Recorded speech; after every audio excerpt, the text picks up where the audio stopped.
Hey, this is Mike and Lou, the Wasteland crew, the show where we take calls from the Wasteland and you tell us about your various woes, stories, and ideas on how to survive out there in the nuclear-blasted apocalypse. Now, we know nobody has a working phone. And that's just fine, because neither do we. But we do have a ham radio, so if you find yourself next to one of those, go ahead and hit us up and we'll put you on the show. Or put you off the show if we don't like you. Or put you off your lunch if you don't like us. But before we begin, and while we're waiting for someone to call in, we've got a riddle for you to solve. It goes like this. Suppose you have 2 bottle caps, and together, they add up to equal 25 bottle caps, but one of them ain't a nickel. What do you have? A brain aneurysm. What are you talking about, Lou? I don't know. My niece writes these. I promised her I'd do these on the radio, so somebody, try to come up with something, because I'm stumped. Oh, hang on, we got somebody. Give me a second, I'll get them all lined up here. All right, you're good to go. Well, hello there. My name is Dee, first-time caller. Yeah, we don't get a lot of repeats. Lou drives him off. I drive him off. Yeah, you do. I bring him in. You drive him off. This guy is like people repellent. I swear, we once had a fruit fly problem, and we just moved Mike into the room until the fruit flies left awkwardly from just Mike's weirdness. They left because you weren't there in the room stinking the place up. See, I bring him in and you drive him off. You bring him in, all right. It's getting rid of him after you bring him in that's the problem. But anyway, how's it going, D? Oh, it's going well. I just thought I'd call in because I have a little story for y'all. Wait, before you do, is that D with one D? What you mean? Is that one D, like the letter D, or D like with extra letters on the end? Oh, yeah. It's short for D'Angelo. Well, D, do you mind if we call you D? D for short. Sure, I don't care as long as I get to tell my story. All right, D, tell away. Okay, so before we start off, I'm a wasteland drifter. Okay, that's cool. So I'm seeing in my head, you got like a rifle and a dog, you got a tragic backstory. You looking for your father? For your son, maybe? No, I don't have no family. That's what being a drifter means, damn it. If you had a family, you wouldn't be a drifter, and you'd be settling down and looking after your kids or whatever. So what drove you to drift, D? Try saying that 5 times fast. Well, mainly I hate people. Oh. Well, we respect your honesty, D. Well, do you hate us? No, don't answer that. We don't respect it that much. Yeah. No, I don't hate y'all, but that's because I don't live with y'all. That's the advantage, see. If I don't live nowhere, then I don't get mad about fools tracking mud on my floors. All right, fair enough. So anyway, I make a living by scavenging from the dead and eating things I find. And I find myself the corpse of some poor man. Oh, God. I hope that was nobody we knew. Well, I don't know about you, but I hope it was some people I knew. Well, we hope it was one of Lou's friends. No, not one of my friends. I love my friends. My enemies. One of my enemies. Your sister? Yes. How did you know? Lucky guess. Well, I don't think it was your sister, unless your sister is a man. But anyway, I found on him a letter. I figured he wouldn't mind if I gave it a read, and it said, I stashed the 10mm at the office block. Yeah, which office block? It don't matter, I don't remember now. But I read this letter and I thought, I struck it rich. This man must have been an arms dealer or something, and he hid a whole stash of 10mm ammo just for little old me to find. Hey, lucky break, right? Oh, so I thought. But turns out that this place is clear across the city. Wait, so you're telling me this guy stashes away a bunch of 10mm ammo, writes a letter about it, then walks clear across town, only to get iced by a bunch of raiders or something? That's how it seemed, yeah. So what was he doing? Was he gonna hand deliver the letter? If he's just gonna do that, why doesn't he hand deliver the ammo? Maybe he was gonna send the letter to his friend after he got home. Yeah, but where does his friend live? If he walked clear across the city, then there were a few places he could have left a letter for a courier to deliver. Maybe he didn't trust the mail service. I heard this one time one of these couriers was hired to deliver something, but instead he got shot in the head, rose from his grave, then wrapped himself up in some political hurricane involving ownership of the Hoover Dam. I just want my message delivered. What the hell? Well, I could have just walked to his friend's place. I don't get the need for the letter. Well, I know why I'd have someone send a letter to you. Yeah, why is that? I don't want to see your ugly face.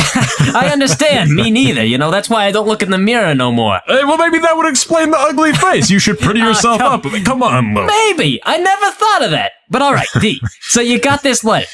That's right. And I follow it down to this office block, and it turns out this place is full of ghouls. Okay, so he stashed all his ammo in a building full of ghouls. It was full of them. They were everywhere. I know they don't have genitals, but I swear they reproduce. This story is making less and less sense as we go along, D. I haven't even got to the best part yet. See, I fought my way through all these ghouls. Not too cautious with my ammo because I think there's gonna be more at the end. And guess what I find? There's no ammo. Well, I mean, there was no ammo, but the 10mm he was referring to, he meant a 10mm handgun. A single 10mm handgun. That's it? That's all you got? Yeah, just one 10mm handgun.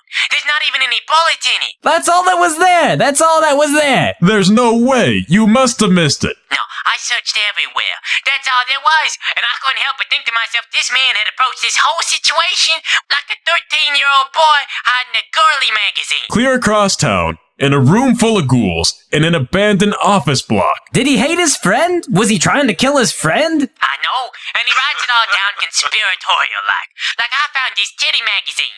If you guys want to see it, I stashed it behind the scrapyard where nobody goes. Oh my god. Sounds like something I would have done. It does! Well, I guess that goes to teach a lesson. Don't follow every stupid letter or note that you see in the Wasteland. Like I say, it was like he was hiding a girly magazine.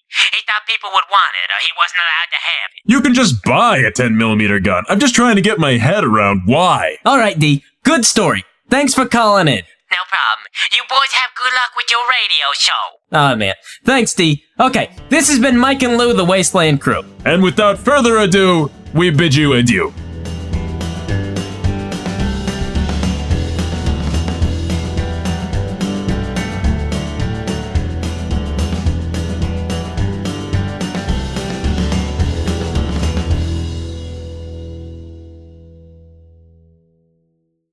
Hey, this is Mike and Lou, the Wasteland crew, the show where you call us and we hear you. Anyone out there, just call us up and tell us about various tips, tricks, and stories related to surviving in the Wasteland, and we'll try to convince you that we also know what we're talking about. Of course, there are no phones, at least none that work around here. We guess it's too much trouble because of the giant ants. But if you've got a giant aunt, just have her go outside and shout at us. We'll hear it, trust us, I know. Or if you've got a ham radio, call us up at our frequency and we'll put you on the air. Whose giant aunt is calling you, Lou? My giant aunt? The lady has lungs that could blow a plane out of the sky. I tell you, if the war happened while she was alive, they would use her as a defensive weapon. She would have shrieked the bombs away by screaming my name. Now when she calls your name, is it angry? Yes, always. I don't think she can not be angry with me. Well, what did you do, Lou? Nothing! Liar! Well, I mean, I don't know, for sure. Well, maybe she's angry that you don't know why she's angry. Yeah, sure, that could be. I mean, that would be stereotypical, I guess. Or it might be because I fed her rad roach meat and told her it was Brahmin last month. You did what? Well, I would be angry at you too. No, you wouldn't be. What? Nobody knew. I was so proud of myself. I cooked that sucker up good. I wasn't complaining. When was this? A month ago? You did this a month ago? Yeah. Lou, you fed me rad roach meat without telling me? Nobody knew. You couldn't tell the difference. I cooked it perfectly. I'm never letting you cook again. No, this just proves that I should cook all the time. You didn't know what day it was. You didn't know what day it was. You don't know what day, right? I don't know. I don't know what day. Was it Sarah's party? Oh, shoot! Shoot! I gotcha. I knew it. I thought there was something weird. But I didn't want to say anything. I thought you were just a bad chef. Darn it. I should have known. I thought I cooked it really good, but everyone was just being nice. And that's what we all get for being nice. Great. Great, Lou. Well, I'll tell you what else is nice. A riddle. All right, and here we go. All right. Where do babies come from? All right, bear in mind, my niece wrote these, and I am just pulling them out of a box. Did you explain to her what a riddle was? I told her it was a clever question that makes you think about the answer. Well, has she got you thinking? All right, I got you thinking. Well, you know, maybe it's like a chicken and the egg sort of thing, you know, like where do babies come from? But not just that, like, where do they really come from? Like, really? You mean like a greater philosophical question of like, yeah. Where do babies come from? Yes. My niece is clearly a sharp girl, having big thoughts. Right, yeah. And there is no need for us to address this riddle at face value. Oh, hang on. We got a caller. Let me just get this set up and, okay, you're on the air. Hello? Hey there, caller. What's your name? My name's Urho. Urho. Okay. That's different. You don't hear a name like that very often. Hey, you wouldn't happen to be part of like a gang or like a tribe or whatever that's sort of like Native American, would you? Oh, no, not at all.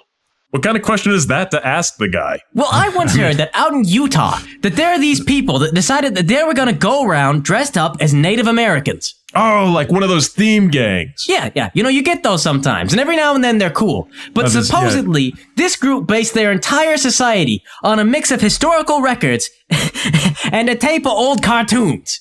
Urho, are you in a theme gang? No, I'm from Finland. Finland. Where's Finland? I haven't heard of Finland. It's in Europe.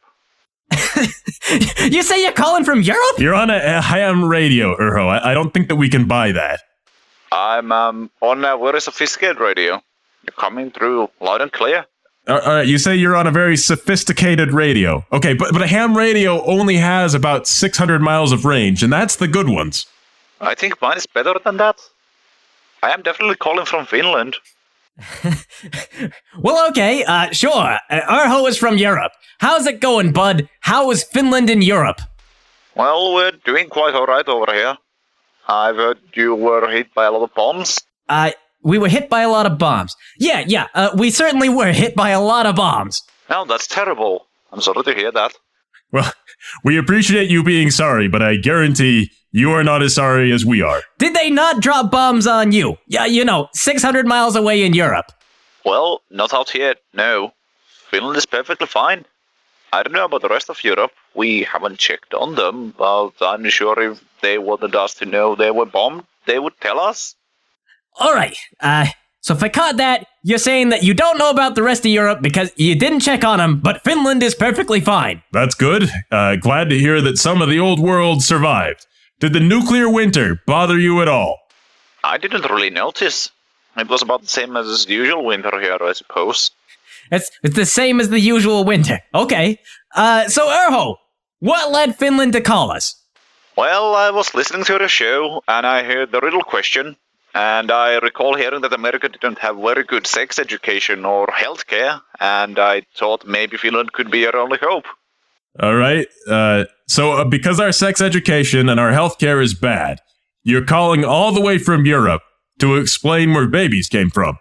And you didn't think to call us to help us out with the nuclear bomb thing, just the babies, like, man, I gotta help him explain. I gotta help him with the babies. I also hear you're frightened of sex over there, so I'm not sure where to begin with this. We're frightened of sex. Okay. All right, wait a minute. Urho, can you describe Finland for me? Well, I don't go outside very often, but it's very cold. There are some people that live here. I'm one of them. I don't generally talk to the others, but I have seen them. All right, there's other people, but you don't generally talk to them. All right, does your room look like a vault? No, it looks like a room. It looks like a room. All right, but is the room made of steel or something? My room is made out of whatever walls are made out of. Wood, I suppose. Oh, okay, your room is made of wood. All right, are there trees outside? Yes. Of course there's trees. Of course there's trees. All right, so you got trees. Okay, so your leader, do you call him the overseer? No, we have a president. Okay, a president. All right. Well, here's the thing, Urho. I'm gonna be honest. I suspect you live in a vault. No, it is not a vault. You mean like a bank vault? A bank vault? No. Like an underground bunker where they do experiments. Like, for example, convincing you that you're from Finland. Does that seem plausible? Not really. But I guess if you think about it, if everyone here believes this is Finland, and we're all calling it Finland, then it is still technically Finland. Yeah, I guess that's logical. If everyone there believes that you're from Finland, then that is technically Finland. But, it's Vault Finland, though, in that case. And you're somewhere within 600 miles of us. Okay, but I'm telling you, I'm not in a vault. I'm actually in Finland. Right, you're definitely not in a vault. Okay, but to be fair to him, if he's in a vault and the vault is trying to make him think he's in Finland, how did he get a hold of a radio? Because I really am from Finland. All right. You're really from Finland, but I refuse to believe that. Finland, How come you spent all this time and you never contacted us? Like, was it something we said? Well, I thought America was allies with you. What do we do? I don't think we wanted to get involved in your business. You would come to us if you needed us. Yeah, you didn't want to get involved in our business. All right, well, okay. Thanks for calling in, Erho. I am not convinced, but it was interesting anyway. You're a nice guy. I kind of wanted to believe he really was from Finland, though. Mike, Vault Tech. Anytime you hear something too crazy to be true, it's always Vault Tech. Yeah, and also it tends to be true. I mean, like, it's a true lie, but it's true all the same. I mean, how did that company even survive? I'm trying to imagine most of their experiments and how they were profitable. And also the boardroom meetings. you know, that they must have had to try to justify some of this stuff. I don't know, man. I guess that the pre-war times were just different times, you know. But speaking of time, we're out of ours. So this has been Mike and Lou, the Wasteland crew. And if you're from another country just waiting for an invite from us, you can call us before we call you.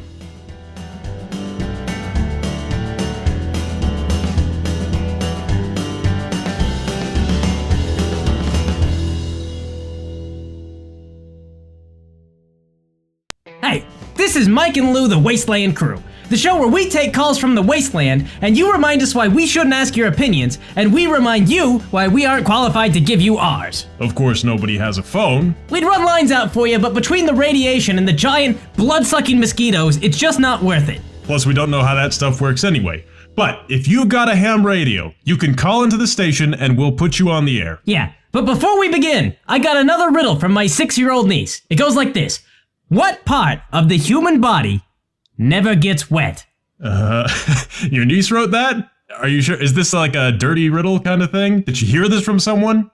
Is there an answer on the back of the card? Let me check. No.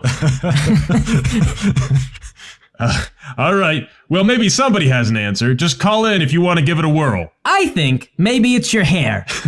Yeah, maybe your hair. This guy has got more grease on his head than a Protectron's crankshaft. Protectron, man, that is a mouthful. Man, Protectron. I don't know. God, how do they name these things? Protectron. Yeah, but anyway, like, isn't your hair water resistant? It gets wet, but water bounces off of it because of a protective seal. No, Lou, you're thinking about wax and grease. No, I'm thinking of both of which, hair. Both of which you've got a bit of. Like, how often do you bathe yourself? That is a private question, man. It's public when we can smell you. I mean, how often is safe is the better question. This is the fair question for our viewers. See, for the viewers, yeah. All right, yeah, for the listeners. It's fair for them. But I think that my bathtub is radioactive, so there's got to be a sweet spot. But I don't know where it is. It's radioactive because you're the one using it. Oh, hang on. Looks like we got someone on the radio. All right, let me get him set up. Okay. And caller, you are on the air. Hello? Hey, caller. Welcome to Mike and Lou, the Wasteland crew. What can we do for you? Am I on the radio? Yeah, man, you're on the show. I mean, the big radio, not the ham radio. Yeah, you're on the big radio, and you're off to a great start so far. Can you make it so I'm only on the big radio? I'm not supposed to use the little one. Yeah, man, let me just flip my big radio switch. Bing! There you go. You're on the big radio. Hi. So, how about a name, pal? Oh, my name is Tog. Is this Mike and Lou? Yeah, this is still Mike and Lou, the Wasteland crew. We didn't go anywhere. Yeah, I mean, thanks for checking, though. Like, sometimes people worry the fame of the radio is gonna change us into somebody else. Also, sometimes Lou gets up to go to the bathroom in the middle of a conversation. I would never! What are you talking about? Our callers are all completely riveting. And aside from that, what fame is this? Are you getting famous? I mean, yeah. Once people started donating a few caps to the station, my parents remembered my name. That's famous, huh? That's fame if ever I heard. They recognize my face, even. Well, good for you. Good for you. Do they know we're broke yet? I haven't told them. I'm gonna wait until we're more successful before I do that. All right. Well, good plan. So, Tog. That is an interesting name. Where do you come from, Tog? The base, I guess. The base. Are you some kind of soldier, Tog? Yeah, I used to have a gun, but I got in trouble, So now I hold one of the bombs. Well, holy crap, what kind of army are you in? Good one. The best one. No, I mean, like, who do you work for? Is it like a gang or what? I work for Zolly the Headbreaker. Zolly the Headbreaker. Well, he sounds like a great guy. Do you get a pension? Like a head-breaking pension? You break enough heads, you get money. He yells at us a lot. Sometimes even hits the other mutants. Whoa. Tog, hang on. Are you a super mutie? What's a mutie? A super mutant. I mean, is it okay for us to talk to you? Are you really a super mutant? I mean, you guys are usually avoid at all costs. Oh, yeah, I have orders to kill any human I see. But I can't see you, so it's probably alright. Whoa, my god. We have never had a mutie on the show before. That's pretty amazing, actually. Do we have other mutant listeners? Like, are there more of you guys? Oh, yeah. My friends really like you guys. No kidding. So our little radio show might be the bridge between our two species. Yeah, they really want to conquer where you live so they can meet you. Oh, alright, that's unnerving. That's not quite the bridge I was hoping for. Tell him not to do that, Tog. Yeah, tell him not to do that. You don't want to live where we live anyway. It's a total rat hole. Rent is terrible here. And the dating scene is equally terrible. Well, it's terrible for Lou. Well, to be fair, I mean, I've got the charm, but I just think that if I could move somewhere where the women were a little bit uglier, I would have a much easier time. Everyone is much uglier here. You could come here and live with us. Would you possibly be able to hold a bomb? Yeah, I'll think about that. I mean, I'll weigh the options. So, other than scaring us out of our wits, what are you calling in for, Tog, the super mutant? I scared you. I called in because I wanted to solve the riddle. Oh, well, all right, man. It's open to everyone. Give it a shot. The part of your body that never gets wet is your fingernails. Gee, Mutie, I don't know about that one. Yeah, I think your fingernails do still get wet. I mean, it's a good guess, but they still get wet. Oh, but how? Well, they get water on them, bud. But they're fingernails. I know, but they still get wet. Ah, darn it. It's okay. That's probably the closest to a correct answer any of us are gonna get. Well, I also wanted to tell you guys a joke. Oh, okay. Yeah, go ahead. Knock, knock. Who's there? Well, I don't usually get this far. That was great. Oh, that's amazing. Hey, don't be condescending, Lou. Maybe he's gonna remember it. No, it's a subversion of expectations. I was built up for a knock-knock joke, but then there wasn't one. Wait. I remember one now. I hear you work very hard, so you should dig a well. Okay, I don't get that one. No, I think I've heard this one. You mean to say, I throw myself into my work, so I should go dig a well. yeah, that's how it goes. I'm funny. All right, yeah, I've heard that one. I have another. What is brown and sticky? Oh, man. What is brown and sticky? I cannot think of any polite answers to that one. A stick. It's a stick. A stick! Of course, yeah! I love this guy!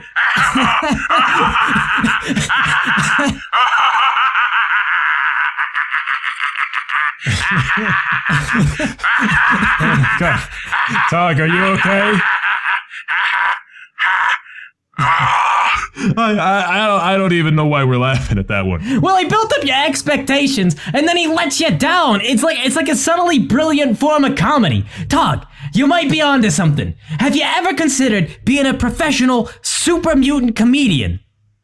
Is that really something I can do? I don't know. I mean, is it? You could be. It's something you could always try. You mean like do my own radio show like you guys? Hey, I don't see why not. It's not like we're qualified. Yeah, in our experience, all you need is a broadcasting system and an inexhaustible supply of patience from your listeners. Hang on.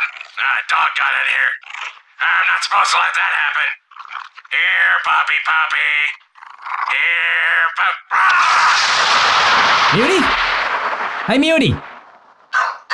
Muty? Muty? Hey!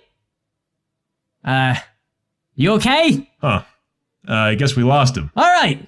Well, with no more caller, this has been Mike and Lou, the Wasteland crew. And don't invade us. We'll come to you. Maybe.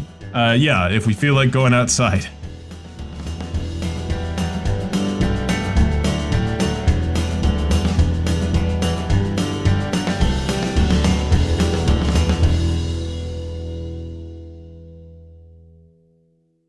Yo, this is Mike and Lou, the Wasteland crew. The show where you call in and tell other people how to live, and we do our best to hide the fact that this entire show is just a plea for help on our sakes. And of course, one thing we do need help with is phones, because there are no longer any phone lines. But there are ham radios, so called because you can use them to dial into our frequency and call us, who are hams. Well, Lou's a ham. I'd like to think of myself more as a chicken. Born with wings but never meant to fly.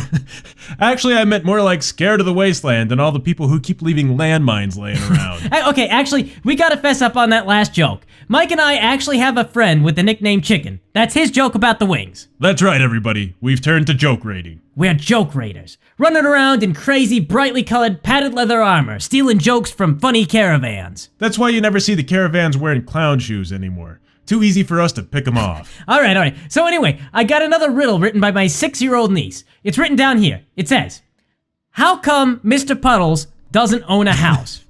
Who is Mr. Puddles? Well, my sister likes to tell my niece this story about a little dog named Mr. Puddles. And I guess that Mr. Puddles doesn't own a house. Well, shoot, neither do I. Yeah, well, me neither. I live with my family, but I think it's never been established where Mr. Puddles lives. Well, all right. If anyone out there knows why Mr. Puddles, the imaginary dog, might not own a home, feel free to call in. Do you think it's because he can't afford rent? I see people taking strays all the time. I think Mr. Puddles may not be applying himself. No, you don't understand. He's a very independent dog. He speaks English and everything. Well, what kind of work would he do around the house? Because I've got a dog and I don't feed him to talk. I know a place where people might pay him to talk. Is Mr. Puddles good at talking and nothing else? Now that I think about it, yeah, that does seem to be the case. Are you Mr. Puddles, Lou? I can't imagine where she gets the name for the dog if that's the case. I have nothing to do with Puddles, I swear. Oh, hang on, we got a caller. All right, I'm getting it set. And you're on the air. Hello? How does your stupid program work? Am I on the air? Hey there, caller. The way our stupid program works is that we put output from the ham radio next to the input for the actual radio station. That's what I thought. In that case, I'd like to tell the world I slept with your mother. Ah, great, thanks. Whose mother? My mother? The whole world's mother, I guess. I don't care. It don't matter. Well, hey, can we get your name? Yeah, it's Brian. Well, Brian, I gotta take you off the air if that's all you got for us. Why? Well, it's not that we don't appreciate that you slept with our mothers. I mean, obviously it's how we came into the world. Yeah, although you shouldn't have run out on us, Dad. Yeah, Mike was so lost and confused. I mean, he had another dad, but 2 dads would have been even better guidance. Well, then get a real job, Mike. No. But the actual reason we gotta take you off the air if you keep this up is because we get calls like this all the time and they go nowhere. You gotta have a story for us, Brian. Oh, I gotta have a story, huh? I gotta entertain you. Yeah, that's the point of it. Although a lot of our listeners were probably wondering where their dad was, and you just made their day. Yeah, now they know he's an asshole on the radio. Closure to families provided.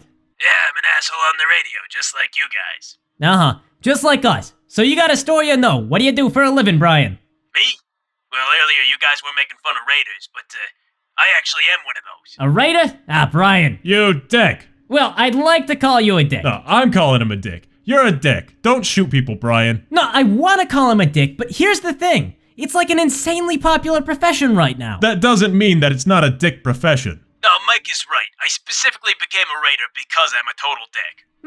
See, I've been thinking about this. When Mike and I got to be teenagers, I recall that 3/4 of the guys we knew went off to be raiders. Man, you remember when Andy decided he was going to be a raider? The guy was like 5'4" and he couldn't lift a sack of potatoes. He had terrible allergies. He was afraid of loud noises. I remember. He sprained an ankle once while closing the fridge. Yeah, that sounds about right. We get a lot of young kids like that. Like Andy? Glass bones, paper skin? Yeah, I ton of the guys in my gang are worthless in a fight. See, but that's the thing. All the guys I knew who went off to be raiders, I don't think they really wanted to raid people. And do you know how many raider gangs there are just in this local area? Man, I don't even know. All the gangs around here feel really interchangeable, so I'm not sure. There's some subtle differences between the gangs. Like what, Brian? For example, all the other gangs are assholes. Okay, but there's like more gangs than what we would consider settlements, right? And there's no way that the local caravans alone can be supporting that many raiders. How do you guys survive? Well, a lot of the gangs take up their own farming and livestock breeding, and the gangs that don't do that often take over factories or buildings with a lot of supplies, so we trade with each other to keep going. You trade with each other? Yeah, how else could we survive? See, Mike, I told you. All right. Lou has a theory. I have a theory. He's got a theory that the raiders are the real local society, and when the settlements send off people to kill a raider group and take their stuff, we are actually the real raiders. Because there's more raiders than there are of us. I feel like that really turns everything on its ear. I don't like that. Screws up the natural order. What natural order? You're just a society of people. You produce more than we do. Sure, but we're terrible and proud of it. I'm wearing a frickin' tire on my shoulder for crying out loud. Do you have kids? Sure, you don't stop having sex just because you're a raider. So you're raising families and stuff. Look, kid, I understand what you're getting at, but if I didn't want to be known as a raider, I wouldn't have joined a group that specifically referred to themselves as raiders. Oh, okay, just one more thing to ask you. Do other raiders listen to our station? Oh, yeah. I talk about you with some of my friends, so definitely that's a thing. I think, like, just based on numbers alone, we might have more listeners that are raiders than anything. That's only because there's more raiders than normal people. Then they're the normal people, Mike! They're the normal people! Hey, I'm gonna go lay down. The drugs are kicking in. You guys have good luck with your existential crisis or whatever you're doing. Also, babalooey, Howard Stern's penis. Alright, thanks for calling in, Brian. You ever hear from any of those guys that became raiders? Yeah, sometimes I try to keep in touch. You remember Megan? Oh, she became a raider? Yeah, I thought things were going real well between me and her. And then she becomes a raider. It just got me thinking, like maybe we've developed a bizarre perception of what being a raider actually is. And if you help fix this perspective, maybe she'll let you touch her boobs, huh? I mean, I respect the girl, but maybe, yeah. All right, let's wrap this up, Lou. All right, we are out of time. This is Mike and Lou, the Wasteland crew. And Megan, if you're listening, don't let Lou touch your boobs. Unless you want me to. Oh, come on. Not even then.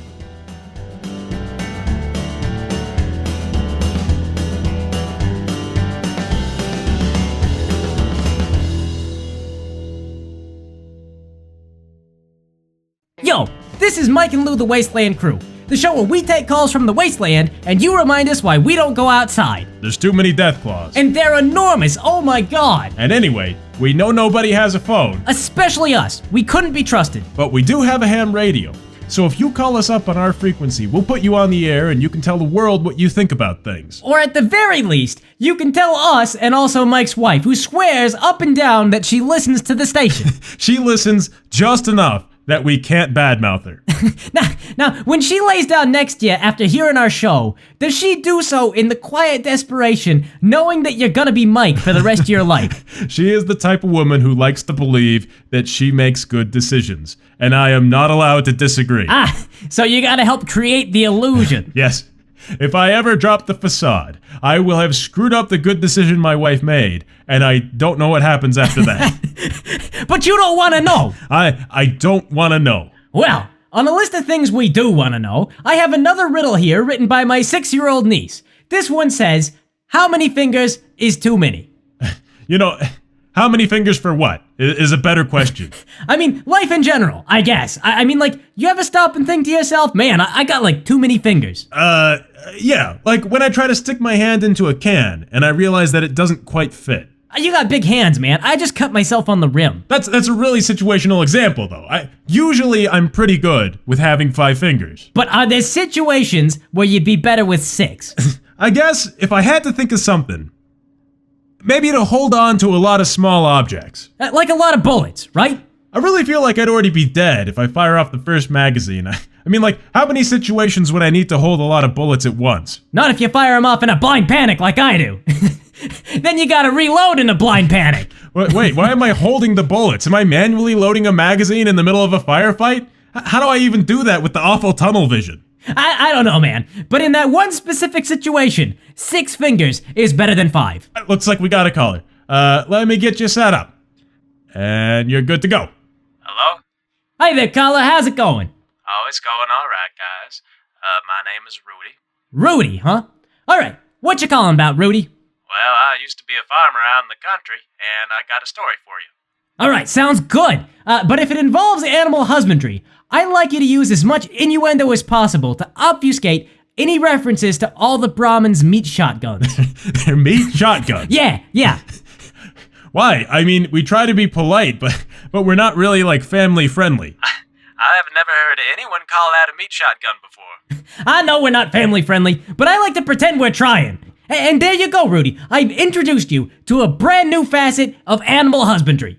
Sounds downright dangerous to the cows. Nah. It's dangerous for the bull. See, he fools around with the cow, and then pretty soon the cow's father comes down with his own meat shotgun, and then they gotta have a conversation. Well, now I'm sure I have no idea what you're talking about. That's okay, neither does he. I don't know, I have no idea. So what's your story, Rudy?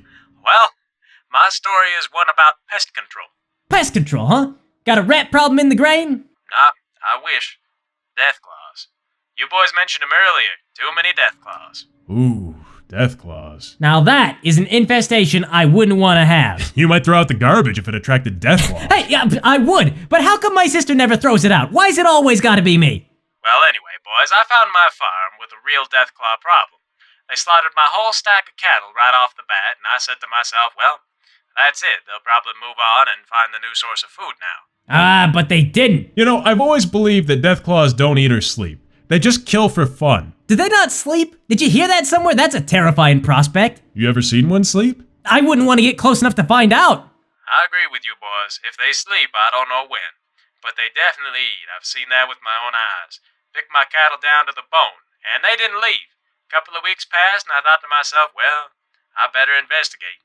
God, you're a brave dude. You investigated all by yourself? I would have hired someone. You couldn't afford it. I would have begged someone. Well, a farmer's got a farm. A couple of days is one thing, but a couple of weeks is more than enough. But I had a little bit of good luck.